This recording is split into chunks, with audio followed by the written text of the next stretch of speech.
A variant on the story gives late-night thrill-seekers a place to look for the green glow of their hero's skin. The accident took place near one of the many abandoned railroad tunnels in Greater Pittsburgh, and that's where he ran to after his accident. Many different locations are said to be the site of Green Man's Tunnel. The most popular is in South Park Township, just off Snowden Road, a site used by Township for storing rock salt for warm days. But here are the facts. For 50 years, right up till the 1980s, Raymond Robinson used to walk the lonely stretch of road between Copel and New Gailey for exercise. He did this under the cover of night because of what happened to him way back in the summer of 1919. On a dare, 8-year-old Raymond had climbed up the pylon that held the power lines for the Harmony Line trolley in Mardo. A bird had built a nest there, and his buddies wanted to know if there was any eggs in it. But Ray never saw the nest, or anything again. He had lost both of his eyes in the accident, so he never got to see the Beaver Falls newspaper headline about what happened up that pylon. Mardo lad 8, shocked by live wire, will die. But he proved that headline writer wrong. 2 months later, the Daily Times reported, quote, "In spite of all his affliction, the boy is in good humor," end quote. After lengthy recuperation, he was released with a prosthetic nose connected to a pair of dark sunglasses that concealed his empty eye sockets. He passed his days listening to the radio, reading Braille, and making belts and wallets out of leather. He mowed the lawn with a manual mower, and at night he went for walks along Route 351. Word had soon spread about a disfigured night hiker. Local teenagers began calling him Charlie No Face. People from further away began calling him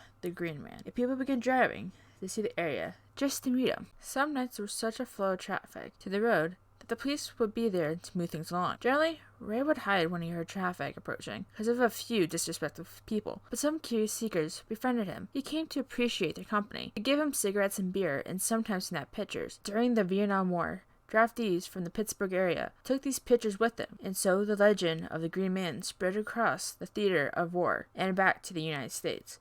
These stories became more exaggerated. To this day, they are still being told, even though Ray passed more than 20 years ago on June 11th, 1985. He is buried in Grandview Cemetery, near the site of his accident, but his legend walks on.